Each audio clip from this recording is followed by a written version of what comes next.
तो सबसे पहले तो क्या है दोस्तों, अभी आप लोगों के पास में समय जो है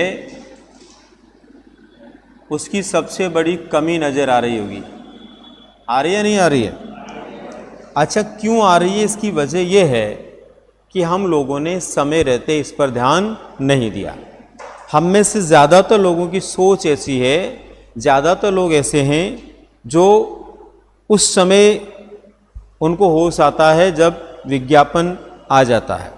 उससे पहले यदि कोई उनको कहता भी है तो उस पर भरोसा नहीं करते हैं। होता ना? हम में से भी बहुत से लोगों ने, मतलब मैंने भी बहुत सारी बार वीडियो के माध्यम से बोला होगा कि ऐसा होगा ऐसा होगा, और ये भी कई बार बोला होगा कि भर्ती विज्ञापन जब आएगा तो वक्त नहीं मिलेगा, बहुत कम समय मिलेगा। उसके बावजूद भी ज़्यादातर लोगों का ध्यान इस बात पर नहीं गया, और ज़्यादातर यही कहते रहे कि 2025 से पहले कोई विज्ञापन नहीं आएगा, 2026 से पहले कोई एग्ज़ाम नहीं होगा। अब ऐसी स्थिति के अंदर लोगों में मानसिक रूप से एक हड़कंप सा मचा हुआ है कि अब क्या होगा। लेकिन देखो, किसी बात के लिए किसी तरह की चिंता करने की आवश्यकता नहीं है। जीवन के अंदर कुछ चीज़ों को आपको ध्यान में रखना है। क्या करना है?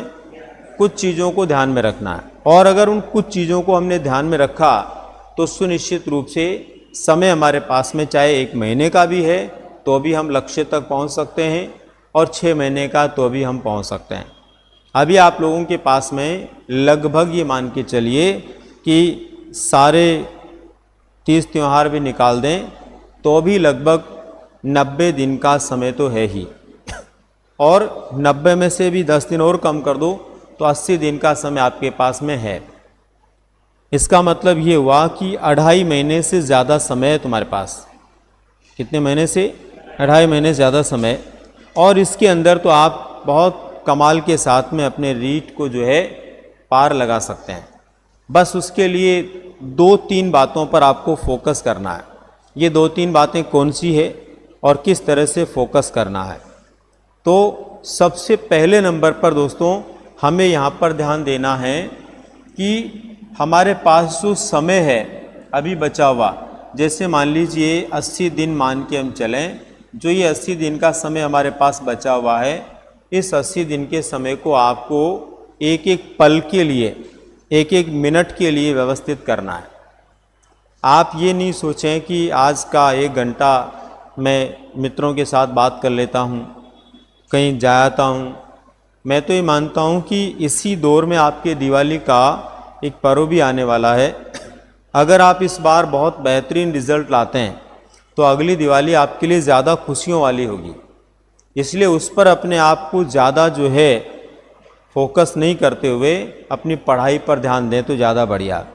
समझ में आ रही बात? और आपका पूरा ध्यान 4-5 दिन का समय, उसमें से 1 दिन आपको अगर वहाँ लगता भी है तो 1 दिन को निकाल दें तो भी 4 दिन तो पढ़ाई पे रखने ही रखने हैं। ठीक है ना? तो सबसे पहले 80 दिन का जो समय है इसको नियोजित करें। और नियोजित कैसे करना है? नियोजित करना है अपने पाठ्यक्रम के अनुसार कि मेरे पाठ्यक्रम में ये सब्जेक्ट हैं और इन सब्जेक्टों में से मुझे कौन सा विषय बहुत ज़्यादा अच्छे से आता है और कौन सा बहुत कम आता है। लेकिन आपको पता है कि विषय ज़्यादा और कम आने से फ़र्क नहीं पड़ेगा, आपको सभी विषयों को तैयार तो करना पड़ेगा, क्योंकि वहाँ पर सारे विषय आपके लिए महत्वपूर्ण हैं। सभी विषयों पर आपको ध्यान देने की आवश्यकता है। यहाँ पर ख़ास बात यह है कि कुछ विषय ऐसे हैं, जैसे आपका बाल विकास है, दोनों ही लेवल की बात कर रहा हूँ मैं। आपका बाल विकास है, इसके बाद में आपकी शिक्षण विधियाँ हैं,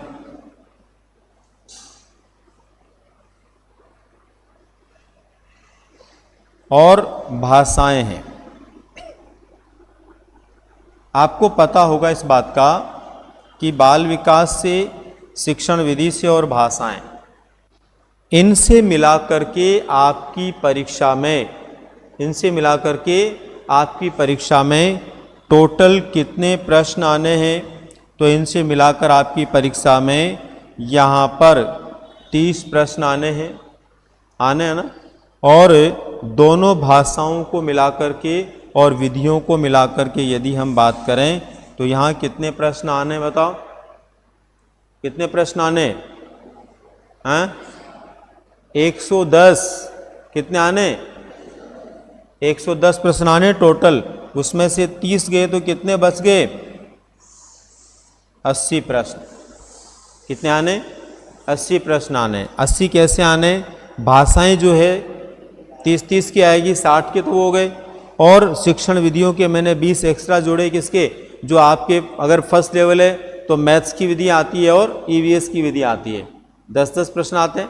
और यदि आप कौन से लेवल में, सेकेंड लेवल में हैं, तो उसके अंदर आपका साइंस मैथ है तो वहाँ पर आपके 10 प्रश्न आएंगे, और आपका एसएसटी है तो वहाँ 10 प्रश्न आएंगे।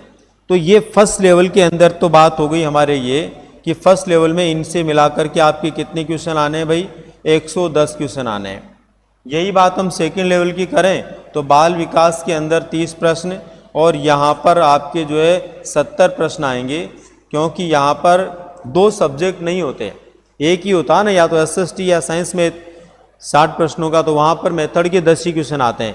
तो कितने हो गए यहाँ पर? 100 प्रश्न हो गए। ये लेवल 1 की बात हम कर रहे हैं, लेवल फर्स्ट की, और ये किसकी बात कर रहे हैं? लेवल सेकंड की। दोस्तों यहाँ पर आप लोगों को यदि इन विषयों के ऊपर कॉन्फिडेंस हो गया तो आपकी पात्रता सिद्ध हो गई। मैं ये बात इसलिए कर रहा हूँ कि ये परीक्षा आपकी चयन परीक्षा नहीं है। क्या नहीं है?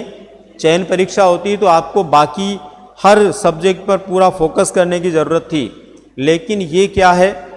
ये केवल पात्रता परीक्षा है, और पात्रता परीक्षा में भी आपको 60% नंबर लाने हैं। कितने? 60%, मतलब मैक्सिमम। किसी के कम है वो अलग बात है, लेकिन मैक्सिमम 60 लाने। तो 60 तो 90 ही होते हैं। 60% के अनुसार कितने नंबर के प्रश्न हुए? 90 नंबर के। और आपके पास में मटेरियल से ज़्यादा है तो एक तो इस पर। अच्छा, दूसरी बात ये समझिए कि ये होने के साथ ही आप लोगों के माइंड में ये रहना चाहिए कि बाकी जो आप लोगों के इसके अंदर यदि हम बात करें तो फर्स्ट लेवल के अंदर कितना? 40, और सेकेंड लेवल में 50 प्रश्नों का मैटर बच गया, जिसको हम याद भी नहीं कर रहे। लेकिन आपने जो अब तक की पढ़ाई की है ना, उस पढ़ाई की वजह से आपके लेवल फर्स्ट के अंदर इन 40 में से पक्का 20 क्वेश्चन तो सही होंगे ही होंगे। नहीं होंगे क्या बताओ? जो ईवीएस का और मैथ का पार्ट आपका, उसमें 40 क्वेश्चन बचते हैं, उनमें से 20 क्वेश्चन तो हर किसी के सही हो जाएंगे, थोड़ा थोड़ा भी उसने जीवन में पढ़ाई की है तो, अगर 12वीं पास भी ढंग से की है तो। समझ में आ रही बात? और इधर जो सेकेंड लेवल की बात करें तो इन 50 में से वो 25 प्रश्न आराम से कर लेगा। अरे 50% तो किसी को भी आ जाते हैं, नहीं करेगा क्या?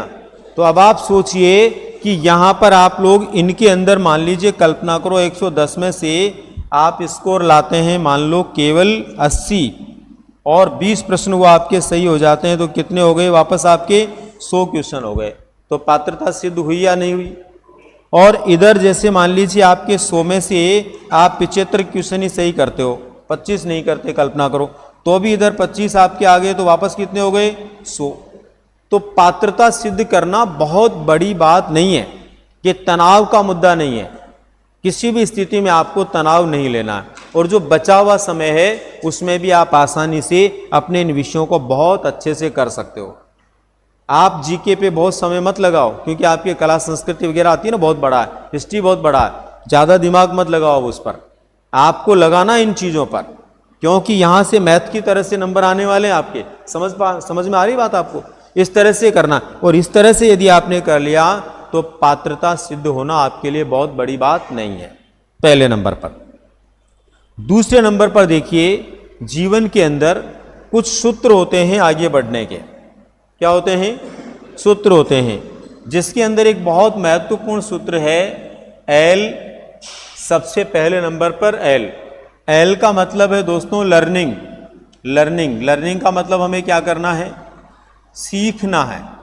सबसे पहले हमें क्या करना है? सीखना है। अब सीखने के बाद में सीखे हुए ज्ञान को जब तक हम बार बार दोहराएंगे नहीं, क्या नहीं करेंगे? दोहराएंगे नहीं, तब तक वो स्थायी नहीं होगा। क्या नहीं होगा? स्थायी नहीं होगा। तो बार बार सीखे हुए ज्ञान को हमें क्या करना है? दोहराना। तो दोहराना तो मतलब क्या करना उसका,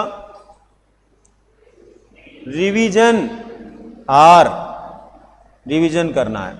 रिवीजन करना का मतलब यहां पर क्या हो गया आपका, दोहराना है, इसको दोहराव करना, जितना ज़्यादा कर सकते हो।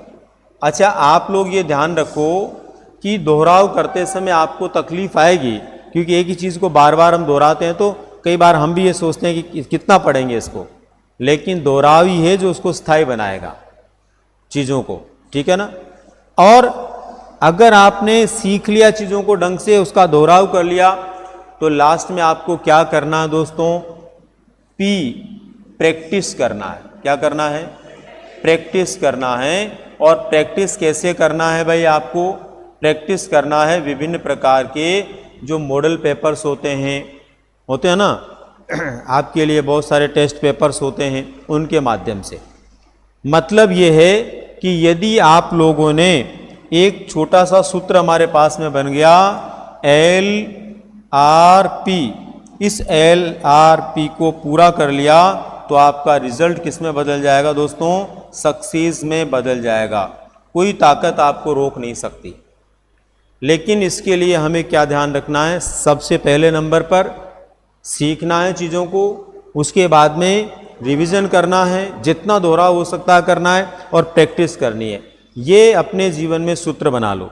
इस परीक्षा में भी आप सफल होंगे, पात्रता सिद्ध होगी, और आने वाली परीक्षा ग्रेड 3 में भी आप निश्चित रूप से उत्तीर्ण होंगे। बात समझ में आ गई सबके, पक्का? तो इस बात पर गौर करेंगे। चिंता नहीं करना है, चिंतन करना है, क्योंकि परिस्थिति कभी भी हमारे सामने कुछ भी हो सकती है। उन परिस्थितियों में हमें चिंतन के साथ आगे बढ़ना है। ठीक है, थैंक यू।